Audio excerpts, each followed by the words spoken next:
The Pittsburgh Steelers are favored on the road against the Colts. Steelers -2 entering week 4 of the NFL season. And if you want to get in on the NFL week 4 action, BetOnline.ag is the place to do it. Player props, over-unders, spreads. Get in on the football action this season over at BetOnline.ag. You can use our promo code. You can see that on your screen right now. That is BLEAV to get started over at BetOnline.ag. BetOnline, the game starts here. Welcome into Bleav in Steelers. My name is Mark Bergin, and today we've got another great guest here on the Bleav in Steelers show. He is Noah Strackbein, host of All Steelers Talk. You can see his work over Steelers on SI. Let's bring Noah in now. Noah, good to see you. Good morning, and welcome to the program. Thank you. I'm excited to be here. First time here, I believe, and I feel like long awaited. I've been pumped to be on here. I know we've had some mutual connections between our shows to where it's just like the 412 is like its own brotherhood, if you will. Right. So it's good to see you. It's good to have you on.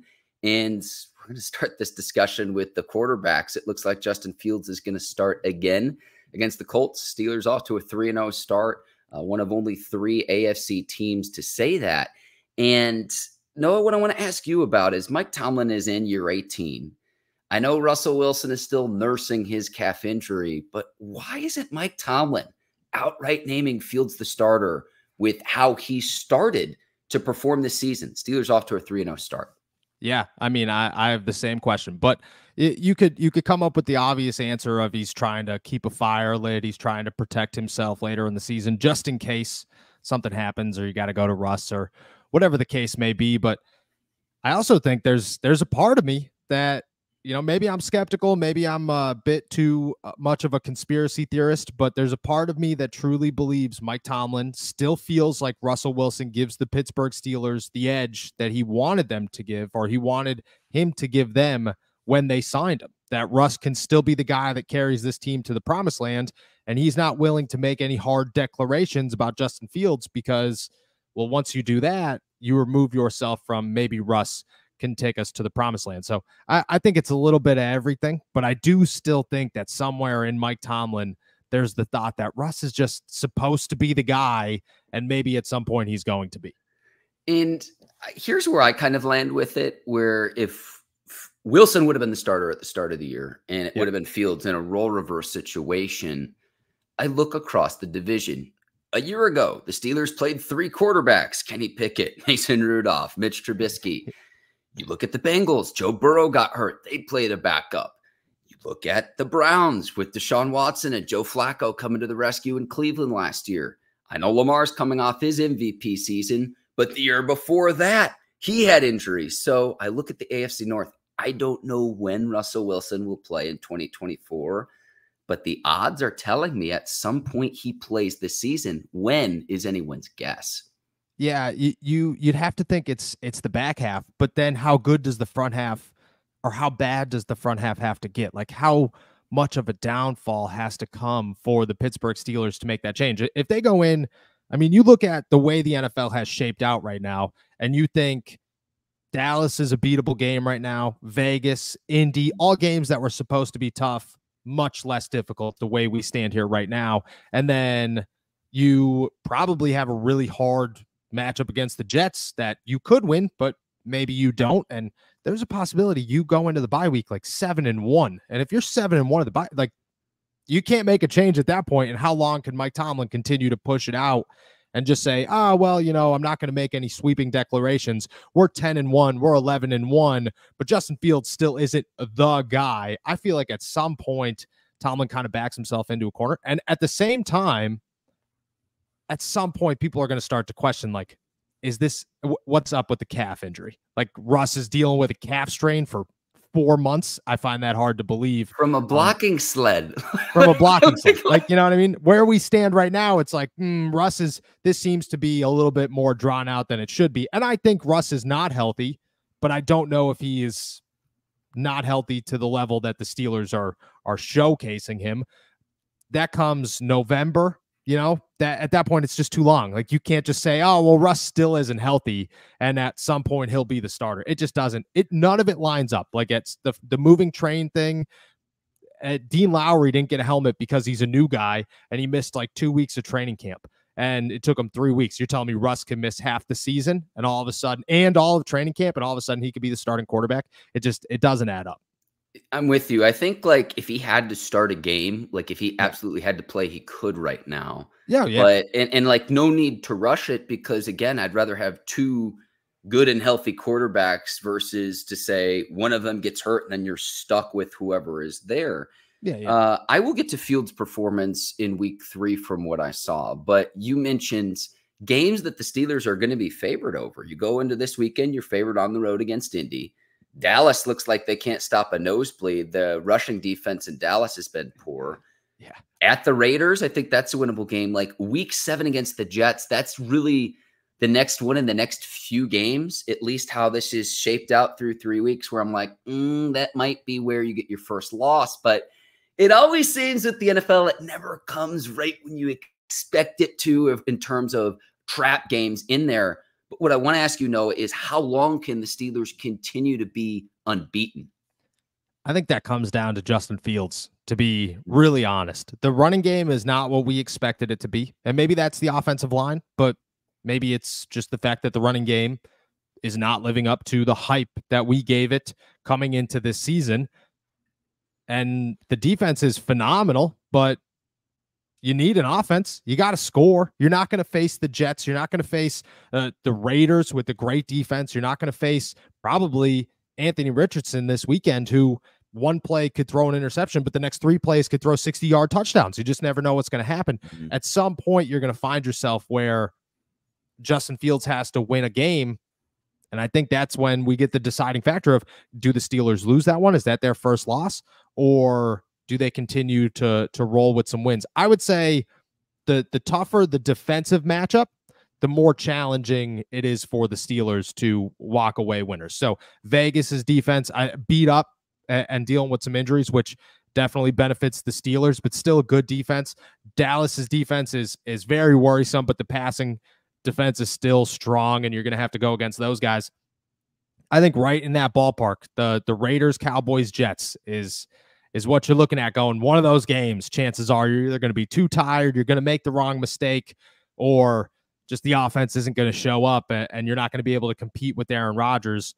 And I would say that's when my mind at least says that's when the first loss is probably going to come. Indianapolis doesn't really worry me, just because the Steelers for some reason play well in Indianapolis. I don't know why. Maybe it's the turf, maybe it's the dome, maybe it's just that Indianapolis is a great city and they have a great time beforehand. I couldn't tell you.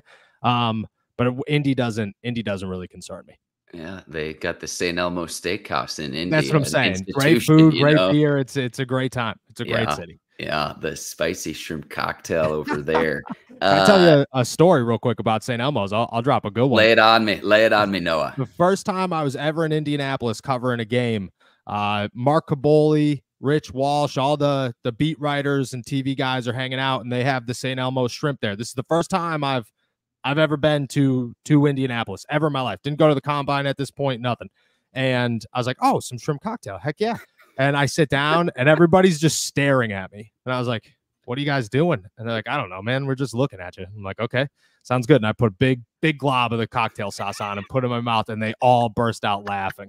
And I was like, what? And then immediately it hit me it was like a freight train, dude. I'm tearing up. My nose is running for 2 quarters almost. It was wild. Caboli, I thought Caboli was gonna cry with how hard he was laughing. It was awesome. They didn't warn you at all. No, they all let me do it. And then the next year I was in on it. The next guy that came and sat down, I was sitting there. I was like, oh, here it is. This is what I've been waiting for. It's your turn now. But yeah. I at least had some forewarning this past year. I was also at the combine, and I at least had the forewarning of, hey, know what to expect, to where people have walked out of the room. It'll clear your sinuses. It'll put hair on your chest. But what I will tell you is that dissipates pretty quickly. Yeah. So it's really, really spicy. It's an absolute delight. In the steak there. That place, it might be a historic landmark. That place is just an institution. St. Elmo shout out in Indianapolis, where the game we played Sunday, Lucas Oil Stadium. Justin Fields in week 3, you mentioned the lack of the ground game. What I saw from him was the conviction and the decisiveness on his throws. And it wasn't, oh, I'm going to wait until my guy's open. They were more anticipatory. And I thought what he did was particularly impressive considering the Steelers' running game finished with 14 rushing yards in the first half. They finished with 114 on the afternoon. Noah, the recipe for this offense has been, let's control the clock. We'll control the line of scrimmage the best we can. They've won time of possession all 3 games, and then 2 of the 3 wins, you've won the turnover battle. But what impressed me about Fields was he didn't have the ground game for the first half of that game, really maybe the first 2/3 of that game before the Steelers offense got going. And people might look at the scoreboard and say, well, the Steelers only scored 20 points. How are you this high on Justin Fields, even though they're 3-0? The Steelers haven't scored at the same rate as other undefeated teams in the league. And my pushback would be, and specifically against the Chargers, could have been 30 easily. If Najee Harris scores a touchdown at the end instead of being unselfish, going down and ending the game. On the drive that stalled on the 62-yard field goal attempt with Chris Boswell, you get a little bit more yardage. You get 5, maybe 10 more yards. Boswell knocks that through. On that same drive, Fields had an absolute laser to Pat Freiermuth over the middle. It was a tough catch to make, but it was a catchable ball. The way Fields is throwing into windows is different, and that's a confidence and a familiarity of playing in Arthur Smith's offense, something that, in my opinion, you can only get from playing in games, and that's growth. And it's growth to where I can see the result of, for the first time in Fields' NFL career, he's won 3 games in a row. Yeah. No, I agree. I think this is the first time, maybe 6 years, that the Pittsburgh Steelers have had an offensive coordinator that actually caters an offense to the quarterback and caters an offense to the guys that he's working with and creates a game plan and makes adjustments to what he's seeing is going well and not going well for not just the quarterback, but for the entire offense. And you could take it back to week 1. I mean, you start that game in Atlanta in Russell Wilson's playbook, in the game plan that they had designed for the guy who was supposed to start. And Justin fumbles a snap, and there's some issues. And then the second half, they go to shotgun. Why? Because Arthur Smith went into halftime and said, this is going to lose us a game. If we continue to run the same offense, we're not going to win this game. We got to change things up. And they changed things up. You go to Denver and you attack every part of the defense that you think is open where Justin Fields can excel. And then the Chargers the Chargers' only weak link was the middle of the field. It was the inside linebacker room. That's where the Chargers' weak link was. And Arthur Smith knew that, designed an offense, a game plan, so that Justin Fields can attack the middle of the field. And that's exactly what he did. And I mean, this is, again, the first time in 6 years. You could go, Randy Fichtner was the man. I mean, a fart and skillet is the greatest quote of all time. I'll never forget it. But him, Matt Canada, they were not great offensive coordinators. Arthur Smith comes out here and he's designing a playbook for his quarterback, which is the first time Justin Fields has had a playbook designed for him, and he's obviously excelling in it. And this is what good quarterbacks do with good offensive coordinators. You see it across the league. You see Malik Willis doing things in Green Bay. Why? Not because Malik Willis is suddenly good. It's because Matt LaFleur knows how to create an offense to make sure Malik Willis isn't finding himself with too much on his plate. And in Pittsburgh, Arthur Smith is designing an offense week by week to make it easier on Justin Fields, which is exactly what you want in a quarterback who is still developing, who is Justin Fields. And I'm not trying to compare Justin Fields and Malik Willis. I think Justin Fields is head and shoulders above Malik Willis, but the potential of Justin Fields is 10 times Malik Willis. But maybe they have, some development, or he has just as much development left, and Arthur Smith's trying to get him there while making things comfortable. That's the biggest difference, and that's why everything's going smoothly, is because Arthur Smith's out here, he's actually playing chess, and it's the first time in so long the Steelers have been playing chess on offense. Yeah, I mean, if we can predict what was coming in previous seasons with previous offensive coordinators, just as people watching the game, what do you think an opposing defensive coordinator is going to do when he's been scouting the Steelers all week in preparation of the game? So I'm with you there.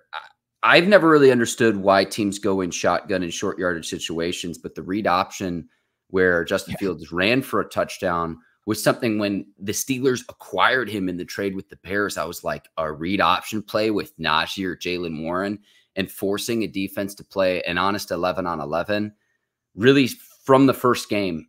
And you get it done against Kirk Cousins in Atlanta. I'm like, continue to start Fields, because so long as you have injuries along your offensive line, Justin Fields and his mobility helps negate that. Russell Wilson coming off a calf injury in year 13. I don't know if he can still do that at the same level. So his mobility, I think, in Fields I'm talking here, is an asset. And even if it's not there, being able to pick up 3, 4, 5 yards at a time and keeping the clock moving. And we could talk about how dominant this defense was in the second half against the Chargers, -5 yards given up, 5 sacks, no first downs allowed in the third quarter. But that doesn't happen unless you play complementary football. And I know it's a cliche, but your defense hasn't been stuck out on the field for long periods because you've won time of possession in all 3 games to start the season. Yeah, I feel like for how much we've talked about this for the last couple of years, for how big of an issue it was, for how it was constantly being brought up by both the media, the fan base, the coaches, the players, everybody. I mean, everybody was acknowledging it. It almost feels like we are now overlooking how good it is when the Steelers offense is not keeping the defense on the field, and how it's almost reversed. I mean, you go to Denver in that second half and you could come up with a billion reasons why the Steelers did not produce what they are the way they should have produced in the second half against Denver. I think part of it was the fact that the defense did what the offense has been doing to them for years. And that was just 3-and-out football, 3-and-out football, 3-and-out football. And the offense got tired. There's just, at that point, they were like, all right, man, we're running the football down these guys' throats. It's just back and forth. We're exhausted. I mean, it's crazy how good that defense is right now, and doesn't seem like nutrition's always going to be a thing in the NFL. By the end of the season, this defense is going to look different than they do right now, and injuries and wear and tear, everything always builds up. But it is just crazy to see how much slower. By week 3 last season, we were already talking about how the Steelers defense is gassed. And at this point, we don't know if we're ever going to have that conversation. Like, that's how crazy it is. It's the biggest, and that goes to Justin Fields. Like, you brought up the read option, the 11-11 football. Yeah.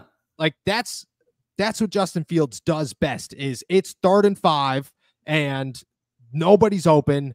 Justin Fields is going to get 6 yards. That's what he's going to do. He's just going to get 6 and he's going to keep the drive alive. And that is such a massive difference in the way of a game. And that was my argument with Russ right from the beginning. I was not anti-Russ. I thought Russ should have been the guy when he showed up here. I didn't think Justin didn't look nearly as good as he does today than he did in training camp. I mean, it's night and day difference. But once Russ got hurt, my immediate thought was, you can't run Arthur Smith's offense and have a quarterback who isn't mobile. You can't run Arthur Smith's offense and take away that part of this offense, because then it just goes to an average, boring, normal NFL offense that if the running game's not working, you're not doing anything. And Justin Fields adds that element of like, anything could happen, because Arthur Smith's offense is designed for literally everything to happen. Yeah, and it hasn't been perfect. Certainly want to see some more production on some of the other receivers. We started to see that a little bit more in week 3. Been a little bit banged up there, and we'll get to the injuries here in just a second. My final point with the quarterbacks, Noah, is this. Clearly, the Steelers intended to start Russell Wilson. Otherwise, they don't make him a captain. And I know some people might say, well, Mark, the players vote for that. You know, they don't make him a captain if they didn't intend to start him in week 1 of the season, period. I don't care what anyone says about that. So I think the intention was there, but you re-aggravate the calf injury, and it's like, is it worth an injury or putting him out there where he's vulnerable to not even just re-aggravate, but to make it worse or to injure another part of his lower body in, year 13? Like Father Time is undefeated when it comes to the NFL. It doesn't stand for National Football League. It's not for long. So it's like in year 13, I'm okay with how they're handling this. But how long Tomlin can continue, I don't know if it's a facade right now. But again, I'm of the opinion to where if Russell Wilson had to start, he could start. But it's like, why push it? Why push it right now when you've got a guy doing a really nice job in making the most of his opportunity in Justin Fields? Yeah, I mean, even if Justin was winning and the offense didn't look good, and you knew at some point it was going to go back to Russ, there's no reason to rush Russ. There's none, because you don't want to find yourself in week 15, week 16, where Russ is already hurt. Justin has to be the starter because Russ went down in week 5, week 6, because you rushed him back from this calf injury, and then Justin goes down and Kyle Allen's trying to lead this team into the playoffs. Yeah. Like, that just doesn't make. That's the last thing the Steelers want. They went out and got Russell Wilson originally so that they had 2 quarterbacks in him and Kenny Pickett that they believed could lead them to the postseason. And now they're looking at it with 2 guys in Justin Fields and Russell Wilson that they feel the same way about. And they're not. It's the same thing with the trades. Everybody wants to, Russ should get traded to Miami. Russ should get traded to the Patriots. Russ should get traded to this team.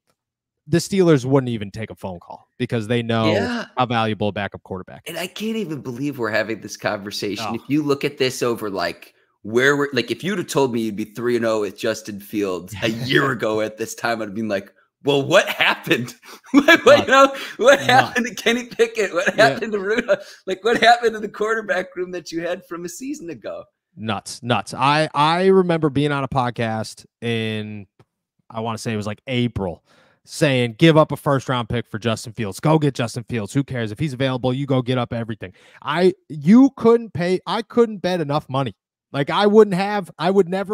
couldn't pay me enough money to make the prediction that Justin Fields would end up as the starting quarterback of the Pittsburgh Steelers over Russell Wilson at 3-0 for a 6th-round pick. And Russell Wilson would be here for $1 million.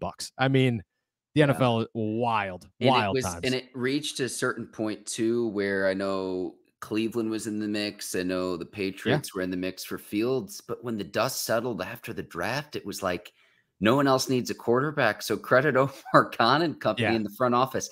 A conditional pick for Fields. Here's how I look at this too, the week 1 matchup with Fields. Kirk Cousins, the highest paid free agent quarterback this past offseason, a guy who Fields competed against in the NFC North. You don't think this weighs in the back of a player's mind? You're nuts. You're nuts if you think that it doesn't. Yeah, no, this is Justin Fields knows. First off, Justin Fields picking the Pittsburgh Steelers and saying, this is where I want to go. I think this is the best opportunity for me. Made, in my head, 0 sense. But it shows exactly who Justin Fields is. He's a guy that does not care that Russell Wilson is here and that chances are he wasn't going to start this season. He's a guy that says, if I go to New England, my career probably ends. If I go to Cleveland, my career probably ends. But if I go to Pittsburgh, I have an opportunity to do something, and I have an opportunity to learn from coaches and develop behind Russ or with Russ and build myself. And I mean, that's exactly who Justin Fields is. And that should get Steelers fans excited, because even when you're talking what's next, is he going to sign a contract? He's already made it known. I want to win in the NFL. I want to succeed in the NFL. That should give people excited that, for one, he's probably going to take a deal that works in both parties' favors. And 2, he's not just a dude who's in this for the wrong reasons. He's in this for all the right reasons. And let me piggyback off there, and then we'll get to the injuries, I promise. I'll bring this back to from the NFC North back to the AFC North. Justin Fields' NFL debut came against the Cleveland Browns, previous regime that's there in Chicago now. Chicago signed a future Hall of Fame tackle in Jason Peters off the couch, getting one last contract. Don't blame him. And matched him up against Myles Garrett. Myles Garrett had 4.5 sacks, and Fields was sacked a total of 9 times in the game. Yeah. Baptism by fire to the AFC North. So the fact that he wants to come here, but he has to look at the franchise overall and say, this is a franchise of the Steelers that has historically had success. This is my greatest chance to succeed in the NFL. And even though they don't have the receivers, I think a lot of us wanted Brandon Ayuk, or maybe even still want the Steelers to make a deal between now and November's deadline. From a big picture standpoint, this opportunity was best for him. And again, Steelers off to a 3-0 start. Let's get to some injuries, Noah. 2 key Steelers ruled out. Alex Highsmith with the groin injury, Jaylen Warren with the knee injury. I want to start with Highsmith. I know they've used Nick Herbig in situational roles. I know he's more of a speed rusher. Yep. I cannot wait to see what the second-year player can do. And then it's on Wisconsin. Let's meet at the quarterback between Highsmith and Watt off the edge. I know he's much lighter than Highsmith. I like the depth and the rotation that they have, but what Nick Herbig can do with his opportunity Sunday, that might be the number one thing I'm looking at when it comes to the Steelers standpoint. Yeah, I mean, this kid's a stud. Yeah, and not to steal his brother's words, but this kid is a stud. I still remember sitting in that press conference. Nate Herbig welcomes himself, and I'm only focused on the fact that he just said, I'm just happy to be here like 40 times. And I was like, I think Nate Herbig's my new favorite player, maybe in the entire NFL. But he starts talking about this kid, Nick Herbig, that plays for Wisconsin. And I'm like, I don't know who that guy is. Like, why do I care about a nobody linebacker from Wisconsin? That doesn't make any sense to me. And then I look him up and people are like, he might be an inside linebacker. He might be an outside linebacker. He's too small. Middle round to late round pick. And I'm like, yeah, all right, dude, who cares? Who cares about? He's not going to be a stud. He was a stud. He's an absolute stud. This dude's a freak. The best part about him is that he is so he's too willing to learn. He follows TJ Watt around like a tail. He is always in the building when TJ's in the building. And like TJ's the dude who shows up earlier than everybody, who's working before everybody. Now he's working with Nick Herbig before everybody. Now Alex Highsmith is there teaching Nick Herbig. I mean, he probably has the greatest teachers of all time around him. He has used that to his advantage, which not a lot of people do. There are a lot of players who come in with the same opportunity and don't take advantage of it. You can't discount what Marcus Golden did for him last season. Yeah. I mean, he's a freak. He's fast. He's bendy. He's for his size, he's got a strong punch to an offensive tackle. And I mean, I don't know what he's going to bring over these next 2 or 3 games, but I'm excited to watch it simply because I think he could. He's not going to surpass Alex Highsmith. Alex Highsmith is a Pro Bowl caliber outside linebacker, but he might give the Pittsburgh Steelers a reason to say we have to keep all three of these guys on the field as much as humanly possible.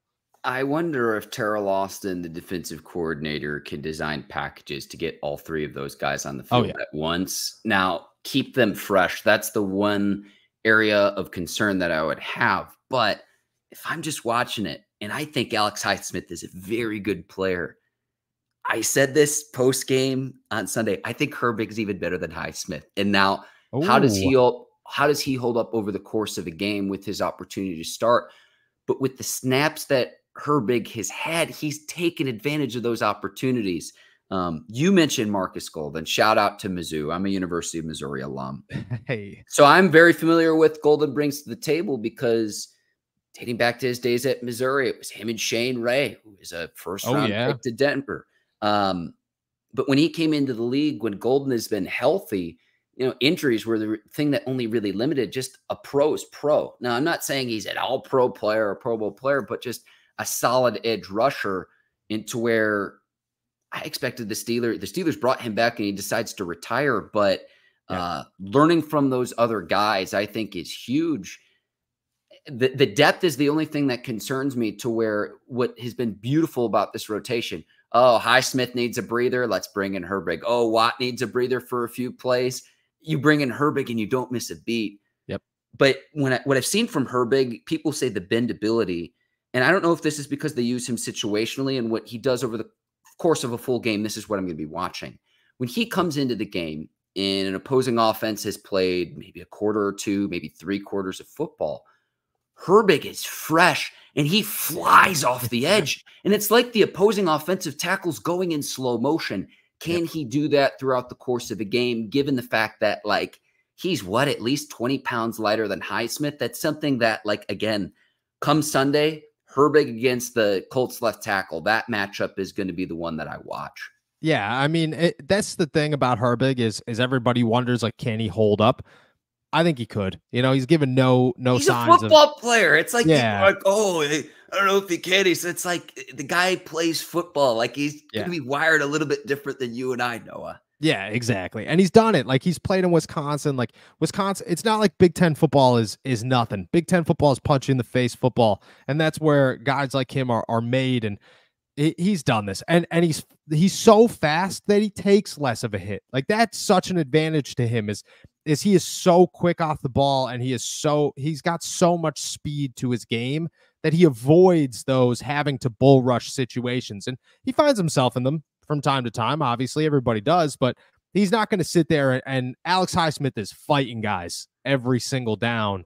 I don't think Herbig's going to be doing that. And I think that's going to work to his advantages. He's going to be able to just use his speed to avoid those massive hits on a down-to-down basis. I am curious to see who Pittsburgh ends up using behind. I would actually think Herbig. It's DeMarvin Leal. Okay. From what I've heard, which I don't know how I feel about DeMarvin Leal on the outside, but DeMarvin Leal was very impressive during training camp, and I thought DeMarvin Leal was going to get cut, so I can't say anything. He dominated the SEC, so it's like, hey, time to dominate the NFL, my friend. As a young player getting his opportunity. On the offensive side of the ball, Jaylen Warren, I know he came into the year with the hamstring, so they were a little bit slower to bring him along. Make sure he gets right, because particularly November, December, January football, when you need those guys fresh and you're relying more on your ground game, we'll see what Najee can do. I know he was in a sling. He's expected to go. We'll see how this week progresses. Cordero Patterson, who teams have always kind of struggled to figure out how to use him. I know his familiarity with Arthur Smith is definitely a benefit. And Patterson had that rush on a third down conversion late in the Chargers game. You get the first down, you keep the clock moving. So I expect Patterson to get more touches in the backfield, not assuming Najee can go as well with the ground game. But Jaylen Warren, like, for me, play when he can play, but put him on ice post-bye week, because we need him to be the lightning to Najee Harris's thunder. Yeah, I agree. And from what I've heard, actually, I thought it was a hamstring. I thought it was his hamstring. I thought he was still hurting from the hamstring injury. This is actually a new injury. It's a knee injury from what I've been told.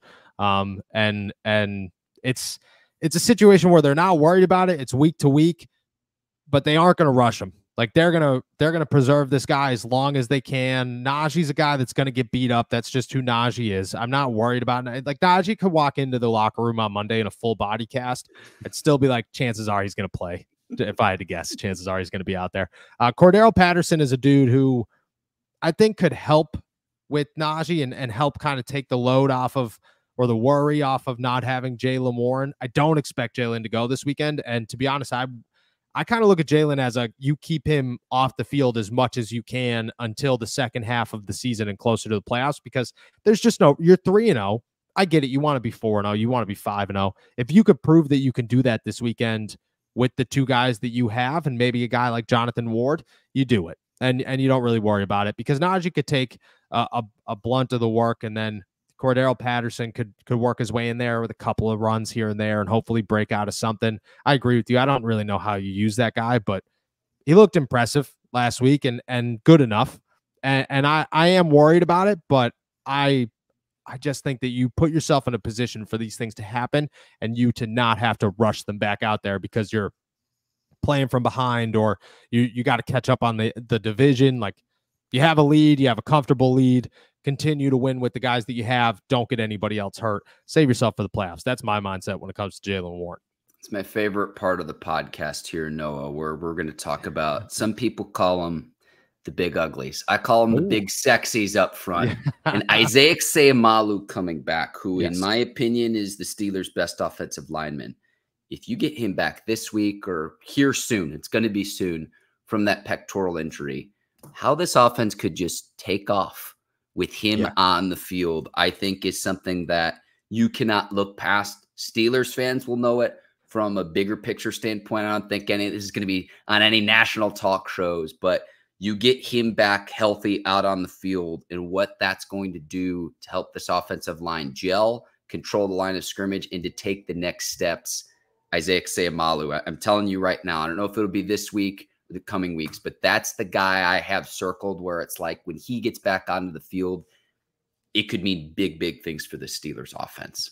Oh yeah. I think they wanted him to be back this week. That was the hope originally, but the fact that he didn't practice or wasn't able to practice last week kind of pushed that timeline back another week. So I'm guessing week 5 against the Raiders is when he'll be suiting up, but he is such a massive addition to this offensive line. I mean, he makes Zach Frazier's life 10 times easier, which Zach Frazier's already a monster, so I couldn't even imagine what he does. Beautiful. It's beautiful to watch. Like, it's like I have to, like, I'm like, is this Marquise Pouncey? You know, is this just because the last several years Kendrick Green didn't work. The last year of Mason Cole didn't work. And so you finally have a dude where it's like, oh, this is what at the point of attack, A gap, B gap, mauling dudes at the line of scrimmage. Yeah, he's a monster. He's my favorite. Like, I come home and I brag to my wife that I'm gonna go watch the Zach Frazier tape. Like, I'm like, that's what I do. I'm like, after the game, I'm like, she's like, oh, what are you doing? Gonna go watch the game? And I'm like, I'm actually just gonna go watch Zach Frazier's every play of the game just to get warmed up. Yeah, you're watching backyard brawl highlights from previous years. Yeah, he's like, a monster. What year tape is this? A monster. But you got him. Dan Moore has been playing good, which will, obviously benefit from Isaac Seumalo, but the entire offense does. Like, you have to worry so much less about communication skills, about guys developing, about hiccups, about Mike Tomlin's wild theory of rotating offensive linemen that makes absolutely zero sense. Like, it eliminates all that. You have a guy who's a Super Bowl champion. This is a dude who knows how to play football and knows how to play at the highest level and has been doing it a long time. He's the smartest football player that a lot of these guys have ever played around. And, to have him back is it's the most underappreciated member of that offense and probably the most significant one. I want to get to that point with Broderick Jones at right tackle, and it looks like Troy Fautanu, your first-round pick, is going to miss the remainder of the season. I feel bad in a sense for Broderick because I like the fact that Mike Tomlin has the confidence in him to say, we're going to train him at both. We think he can do both. At the same time, like, I'm thinking from like the muscle memory standpoint, like it's like going right to left, left to right. It's like, well, how hard can that be? It's like, if you're going up against the best athletes in the world, knowing how to contort your body and leverage. And it's just like, I don't know if that's fair to Broderick. And then it's like the longer and longer this plays out, Dan Moore Jr., like him or not, has stayed healthy. He has played, and he's played on a cheap contract. So is he a top 10 left tackle? No, but I know he's going to garner a much more expensive deal than what he's making in 2024 and previous seasons for the Steelers. So it's like, how long do you want to prolong this to where you might have a little bit of a learning curve with Broderick Jones? We saw it the 1 week where it was like he had 3 consecutive penalties and you have to bench him. At any level of football, if you have 3 penalties on one drive, I'd expect you to get pulled. So it's like, I don't know if they've done the best job at doing that. In an ideal scenario, I think you would have started Broderick Jones at left tackle and Fautanu at right tackle to start this season. But if Dan Moore Jr. gives you a better chance to win right now, I don't fault Tomlin in that sense, but at the same time, you're stunting the long-term growth of Broderick Jones. And like, he had a quote, I would need to find this in training camp, when Fautanu got hurt in training camp, where Broderick, who's a second-year player, he's still a really young player. He doesn't have as much game experience as a grizzled veteran, saying, hey, I'm just trying to learn the right side after also trying to learn the left side at the same time. He's not going to throw his team, organization, or coaches under the bus, but you can kind of read between the lines where it's like, hey, this would be a lot easier if you put me in one spot and said, hey, I'm going to stay in that one spot. That's my 2 cents worth. Yeah, I don't think Broderick should have been starting this year at the left tackle. I just think Dan Moore is too good. And I don't think Dan Moore is a top 15 tackle in the NFL, but I do think he's better than Broderick Jones right now. I really do. And I've thought that all of training camp. And the Steelers are not a developing team. This is not a team that's, hey, we got to rebuild. The Steelers are looking to win a Super Bowl, and you play your best players to try to win a Super Bowl, and that's Dan Moore. And it's easy to see it's Dan Moore. I do think Troy Fautanu should have started at the right side, starting the season. That should have been how it went. And I think Broderick should have taken all of his training camp reps and all of his practice reps up until this point on the left side. I just think that's like, you don't have to start the guy to develop him as a left tackle. I think that's where people get, that it was like, well, you're stunting so practice him on the left side. Let him develop as a left tackle. If somebody was a left guard, they'd be practicing as a left guard in practice, which is where you would develop and see how far you could get him in a year. Right now, you are stunting his growth on the left side. I think you are hurting his development. You're adding a bunch of question marks. And he's your rawest offensive lineman easy your rawest offensive lineman. He's got your most potential, but he came in here the most raw, and you are putting him in a situation that I think only hurts that. And when he is ready, you're going to now flip him to the other side and say, oh, you just put all this work in. You finally got to where you needed to be. Now we're going to start over from scratch. I just don't think it's the best idea. Have you noticed anything with the arm cast? The arm cast actually got smaller. It's a smaller arm cast, but I do think that's a massive part of this. He's not going to say it. I've actually told him, like, to his face. I said, like, I've asked him, like, hey, how's the arm? And he said, dude, it's not the arm. The arm's totally fine. And I looked at him and said, off the record, I know you're lying to me. And he didn't say a word. He just kept trucking. But I'm pretty positive it's an arm issue. Like, it's got to be the elbow. If you watch his tape, he's got a hard time extending it. He doesn't punch as much.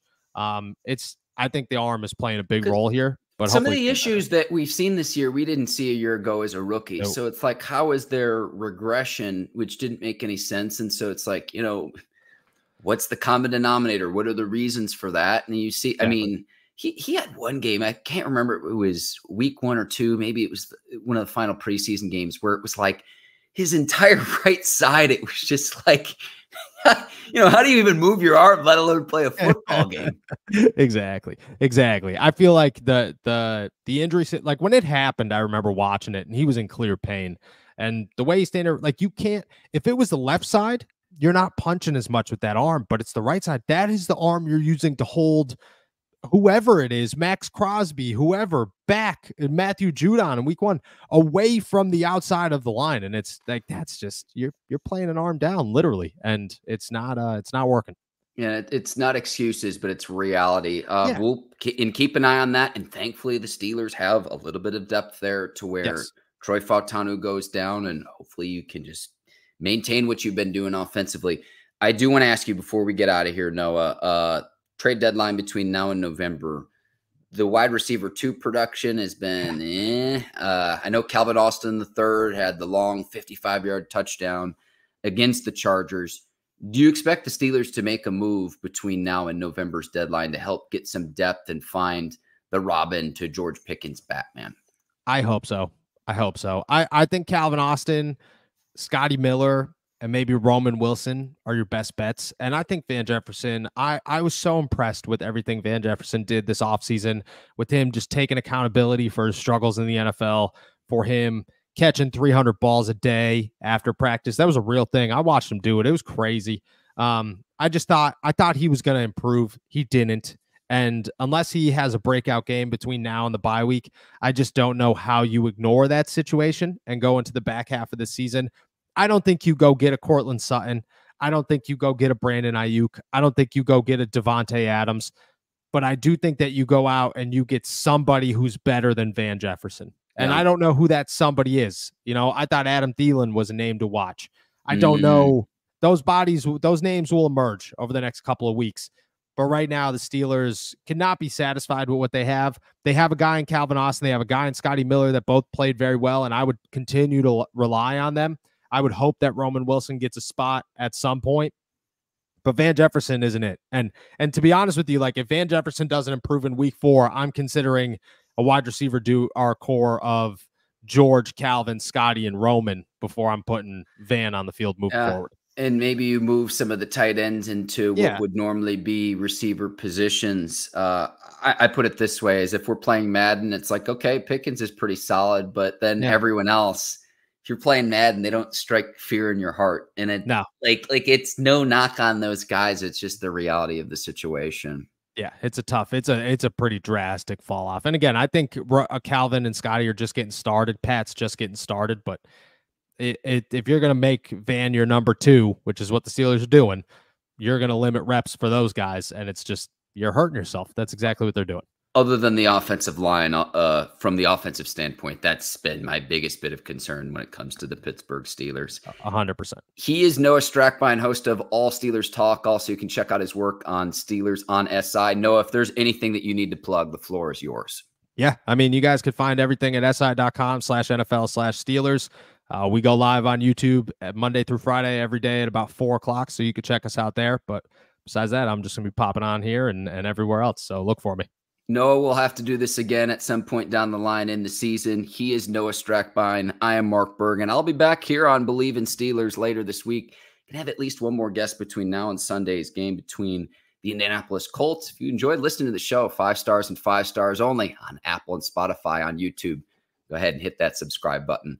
I'm Mark Bergin. Thanks to our guest, Noah Strackbein. I'll see you later this week. Till then, take care. So long, everybody.